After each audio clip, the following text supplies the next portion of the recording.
Hello, જય શ્રી કૃષ્ણ. તમારું સ્વાગત છે મારા કિચનમાં.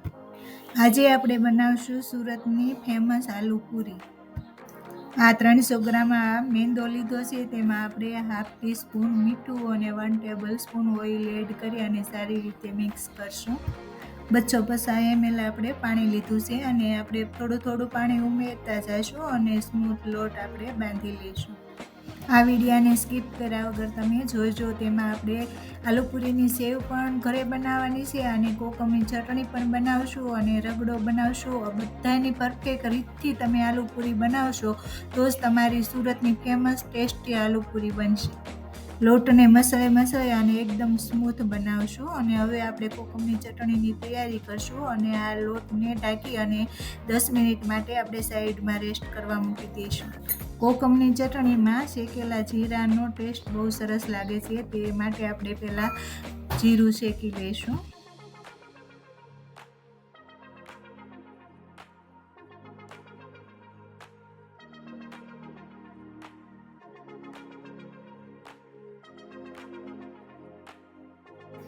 ગેસ શરૂ કરી અને 400 ml પાણી મૂકી અને આપણે તેમાં 70 ગ્રામ પલાળેલા કોકમ એડ કરશું.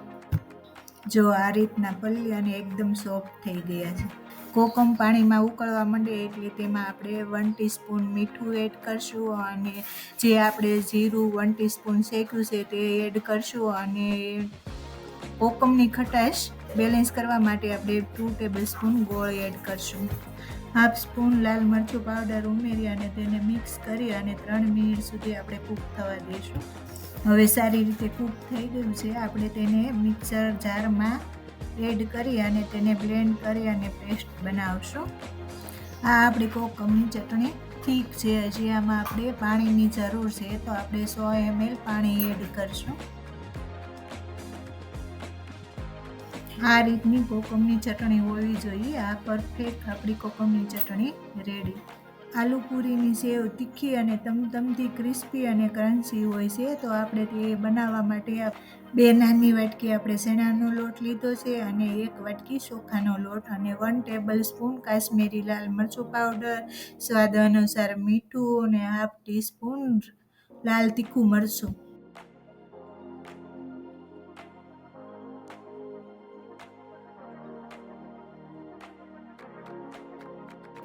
જરૂરિયાત પ્રમાણે આપણે પાણી એડ કરતા જઈશું અને તેને ફેટતા જઈશું અને એકદમ સ્મૂથ લોટ બનાવવાનો છે. જેટલો તમે ફેટશો એટલી તમારી સેવ ક્રિસ્પી અને ક્રન્ચી બનશે. વધારે ફેટવાથી ક્રન્ચી અને ક્રિસ્પી બને છે. આ ફેટી અને એકદમ સ્મૂથ આ સેવનો લોટ આપણો હવે પરફેક્ટ રેડી છે. ગેસ ઉપર આપણે સેવ તળવા માટે આપણું તેલ ગરમ કરવા મૂકી દીધું છે. હવે આપણે આ જે સેવ પાડવાનો સંચો છે તેમાં આપણે તેલનું ગ્રીસ કરી લેશું. તેનાથી આપણો અંદર લોટ ચીપકતો નથી અને આ એક મશીન ભરાય એટલો જ આપણે લોટ બાંધ્યો હતો. હવે આપણું આ તેલ ગરમ થઈ ગયું છે. હવે આપણે સેવ પાડી લઈશું. આ વિડીયાને સ્કીપ કર્યા વગર તમે એન્ડ સુધી જોજો તો એકદમ ટેસ્ટી અને પરફેક્ટ આલુપૂરી બનશે. અને આ આલુપૂરીની રેસીપી તમને ગમે તો વધુમાં વધુ શેર કરજો, લાઈક કરજો. હજી સુધી અમારી ચેનલને સબસ્ક્રાઈબ ના કરી હોય તો સબસ્ક્રાઈબ કરજો. આ રીતે એક પછી એક આપણે બધી સેવ પાડી અને તળી લેશું. આ આપણી સ્પાઈસી, ક્રન્ચી અને ક્રિસ્પી આપણી સેવ તૈયાર. આ એક મશીનનો લોટ બાંધ્યો હતો એમાંથી આ બધી સેવ બની છે. જો આ બજાર કરતાં સસ્તી પણ બને અને એકદમ આપણે ઘરે બનાવી એટલે એકદમ શુદ્ધ હોય અને આપણે ચોખ્ખા તેલમાં તળેલી હોય એટલે એટલા માટે તમે ઘરે બનાવો તો આપણા હેલ્થ માટે ફાયદાકારક છે. આ જ ગરમ તેલમાં હવે આપણે આલુપૂરીની પૂરી બનાવી અને આપણે તળી લઈશું. આ સાઈઝનો આપણે લુઓ લેવાનો છે અને પાટલી કરતાં પણ મોટી રોટલી વણાય એટલો આપણે લુઓ લઈ અને મોટી રોટલી વણવાની છે. જેટલી તમે મોટી વણશો એટલી વધારે પૂરી બનશે. આ રીતનો નાના ગ્લાસથી આપણે કટિંગ કરી લેશું અને એક સાઈઝની બધી પૂરી કરશું. પૂરી કટ થઈ ગઈ છે. હવે આપણે ગરમ તેલમાં તેને ફ્રાય કરી લેશું અને પૂરી ફૂલે તો પણ ટેન્શન લેવાનું નથી. આપણે એ રીતના કરશું એટલે એકદમ પરફેક્ટ આલુપૂરીની પૂરી જેવી જ બનશે. ફેરવી અને બે સાઈડ આપણે ફ્રાય કરી લેશું અને તેને બદામી રંગની નથી થવા દેવાની. આવી વ્હાઈટ ને વ્હાઈટ જ આપણે તળી અને કાઢી લઈશું. તળાઈ જાય એટલે તરત જ ગરમ ગરમ આપણે એક પછી એક બત્તી ઉપર મૂકી અને ભેગી કરી અને તેને ઢાંકી દેવાની છે.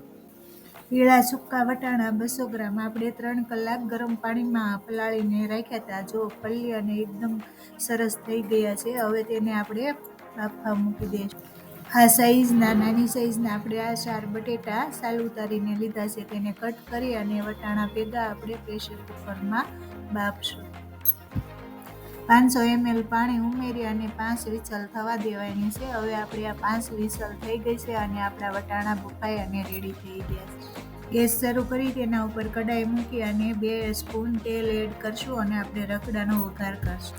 તેલ ગરમ થઈ ગયું છે. તેમાં 1/2 ટીસ્પૂન જીરું અને 1/4 ટીસ્પૂન હિંગ, 1 સ્પૂન ક્રશ કરેલું લીલું મરચું એડ કરશું. 1 ટેબલ સ્પૂન આદુ લસણની પેસ્ટ એડ કરી અને સાતળશું.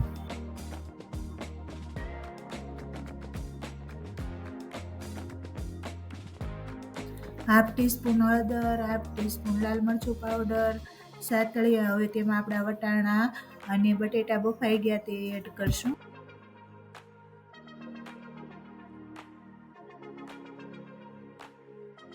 $250 ml પાણી એડ કરશું. મેશ કરી અને પરફેક્ટ આપણે આ રગડો તૈયાર કરશું. 1 ટીસ્પૂન કાશ્મીરી લાલ મરચું પાવડર એડ કરશું અને જે આપણે વટાણા અને બટેટા બાફ્યા ત્યારે તેમાં આપણે મીઠું એડ કરેલું હતું. હવે સ્વાદ અનુસાર આપણે તેમાં મીઠું એડ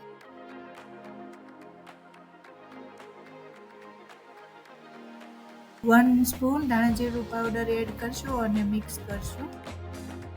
1 ટેબલ સ્પૂન લીલા ધાણા કટ કરેલા એડ કરી આ આપણો પરફેક્ટ રગડો તૈયાર. આલુ પૂરીની પૂરી ગરમ ગરમ તળી અને આપણે બધી ભેગી કરી લીધી હતી અને ઉપર કવર કરી દીધું હતું. હવે આપણે તેના ઉપર પ્લેટથી પ્રેસ કરી અને બધી દબાવી દઈશું.